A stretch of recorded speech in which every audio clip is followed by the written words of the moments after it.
The African sun rose slowly, casting a golden light over the wide, wild land. Birds chirped in the trees, and animals moved quietly through the tall grass. Everything seemed peaceful, but something strange was about to happen.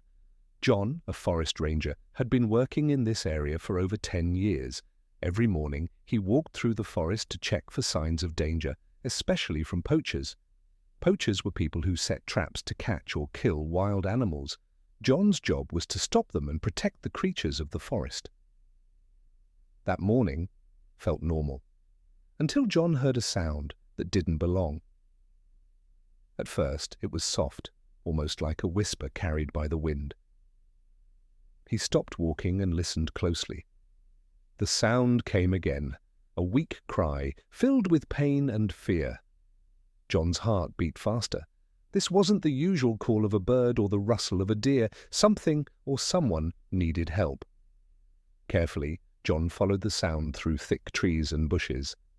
As he moved closer, the crying grew louder. Then in a small clearing, he saw it. A baby gorilla was lying on the ground, shaking with fear. Its black fur was covered in dirt, and its eyes were wide and full of tears. Beside it was a broken rope snare. The baby had escaped a trap, but just barely. John slowly stepped closer, speaking in a calm, gentle voice. The baby gorilla didn't run, but it didn't move closer either. It just stared at him, scared and unsure. John knelt down and reached out his hand. For a long moment, nothing happened. Then the baby gorilla touched his finger.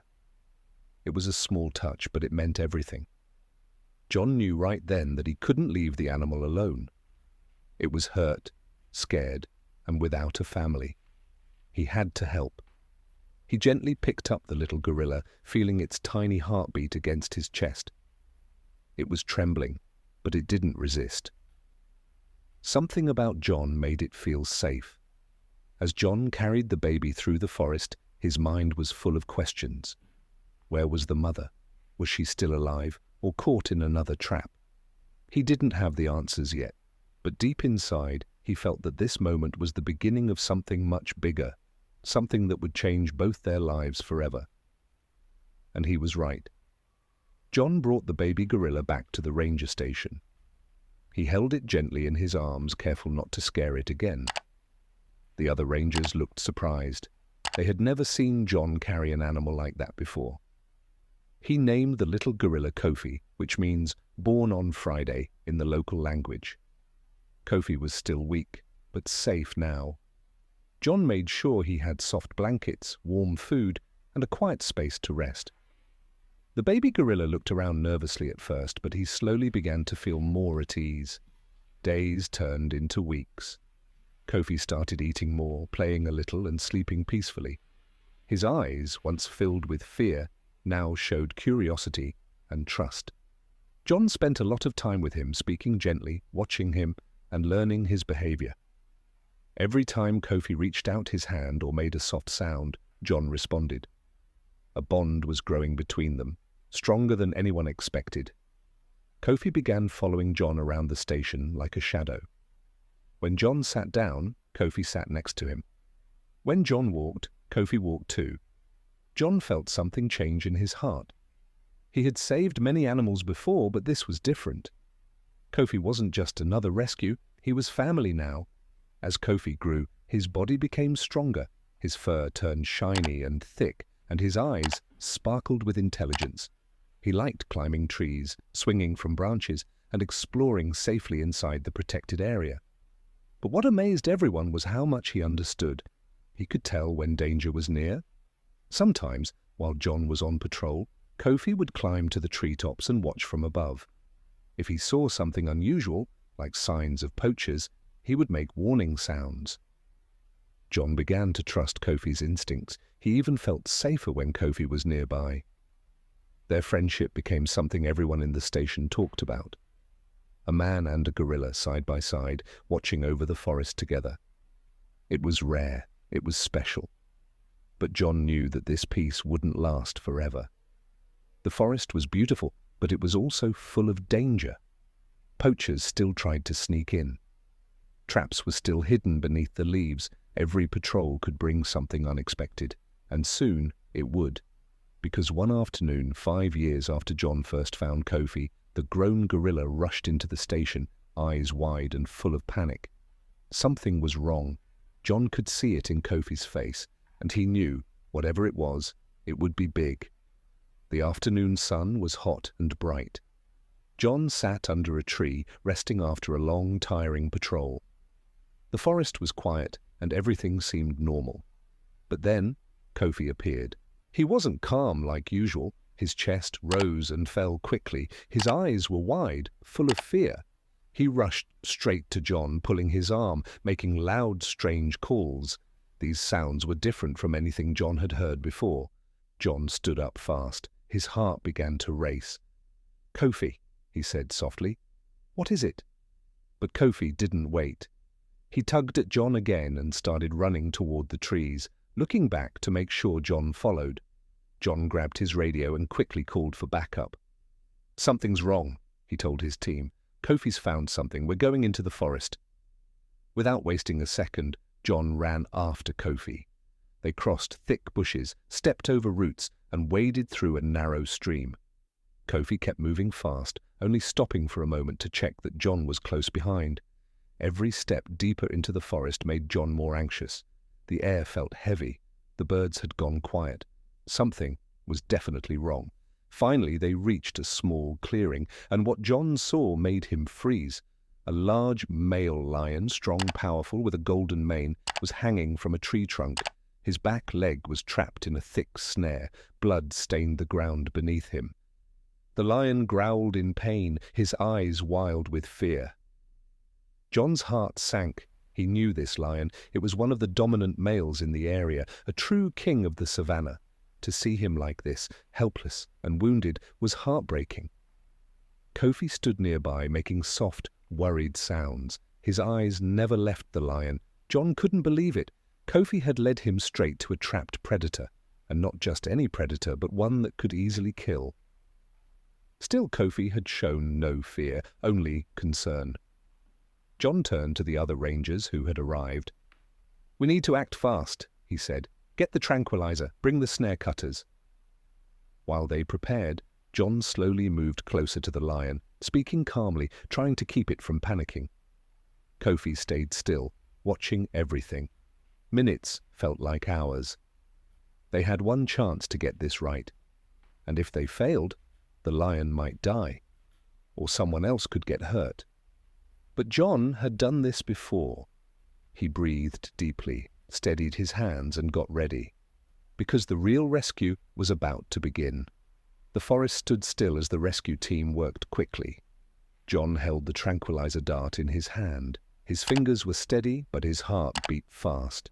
The lion was still growling, his leg bleeding badly. They had to act now. He took a slow breath and aimed carefully. The dart flew through the air, thwick, and hit the lion's shoulder. The great beast let out a roar, then slowly began to sway. Within minutes, his body relaxed. The drugs were working. "It's safe now," John said. The team moved in. Every step had to be careful. The snare was tight around the lion's leg, cutting deep into the flesh. One wrong move could make the injury worse. John crouched beside the lion. The smell of blood was strong. With the help of 2 rangers, he gently lifted the heavy leg. Another ranger brought the cutter. Snip, snip. The metal wires fell loose one by one. John's hands moved quickly but carefully. The lion didn't stir. He was unconscious, but for how long, they didn't know. Finally, the last piece of the snare came off. The lion's leg was free. John didn't stop. He cleaned the wound, wiped away the blood, and sprayed medicine to stop infection. Then he wrapped the leg in clean bandages. All the while, Kofi sat just a few feet away, watching everything. His eyes followed John's hands. He didn't move, he didn't make a sound, but his face said it all. Worry, concern, and something more. Care. When John stood up, tired and sweaty, Kofi came closer. He looked at the lion's face, then gently reached out. His hand brushed the lion's thick mane, soft and golden. It was a quiet moment, strange, but beautiful. No one spoke. Even the forest seemed to pause. John couldn't believe what he was seeing. A gorilla and a lion, not fighting, not afraid, just understanding each other. "We need to bring him back," one ranger said softly. The lion was carefully lifted onto a stretcher. Kofi followed closely as they carried the animal through the forest, step by step, back to the station. At the ranger camp, the lion was placed in a safe enclosure.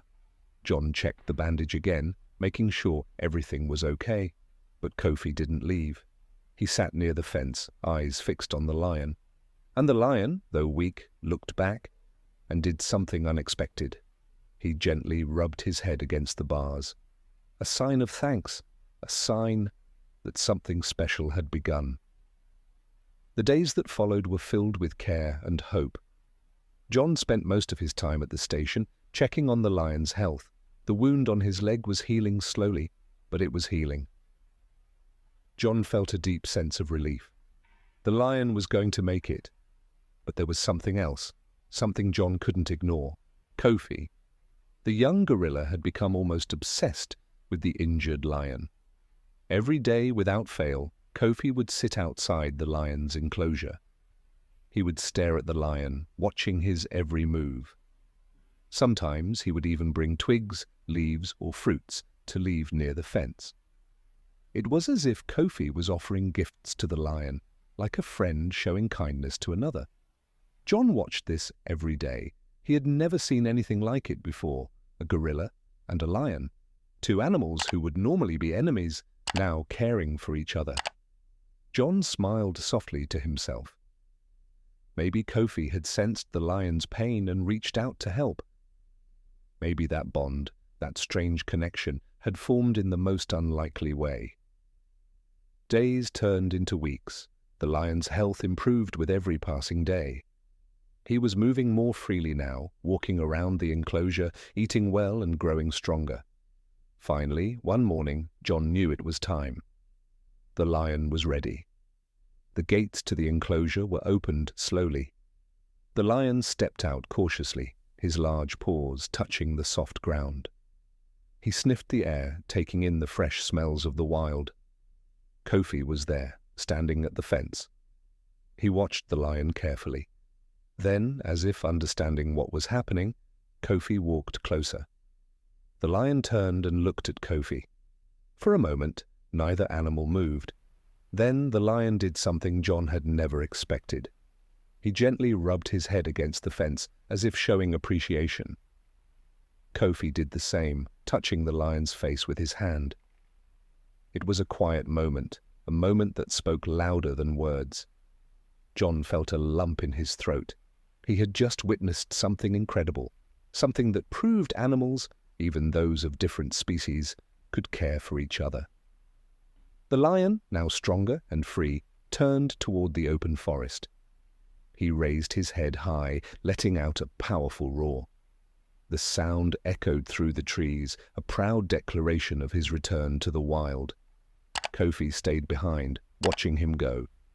His eyes shined with something like pride. John stood next to him, also watching the lion disappear into the forest. He knew the lion was free now, and Kofi had played a huge part in that. This was more than just a rescue. It was a story of friendship, kindness, and hope. And John knew, as he watched Kofi's satisfied face, that the bond between them, between the gorilla and the lion, would never be broken. It was a friendship that would last forever. Every creature, big or small, deserves love and care. Let's protect their homes and keep their wild hearts free. If you believe in the beauty of nature, don't forget to like and subscribe for more amazing stories. Together, we can make a difference for the animals who need us most.